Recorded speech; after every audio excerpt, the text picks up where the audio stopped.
Changing is very simple. The clutch cover comes off, these bolts come off. Some bikes you have to take the spring off of the clutch cover. You have 6 of these that are going to come out. I just go like this. They're all gone for ease of it. You notice when you take them off that one of them goes into a hole that has markings on them, and you'll have a, it's not these, you'll have a 1, 2, 3 either on the newer bikes, or some bikes have hashtags 1, 2, 3 hashtags. That's clutch position. Normally stock these come in 2. You might want to put it back there. This comes off. This steel ring comes off.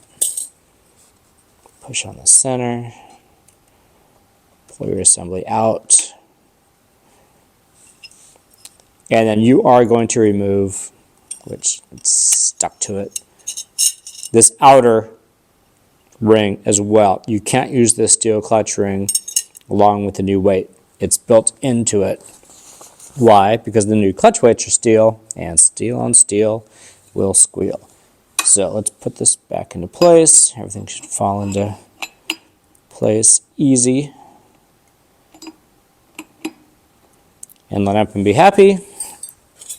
Steel runner has to go back into place. This we're going to go back ahead and put back in number 2. Now, if you have awkward clutch action, like it just doesn't feel like, it feels like it's loose and it's not engaging, you may need to move this to number 3.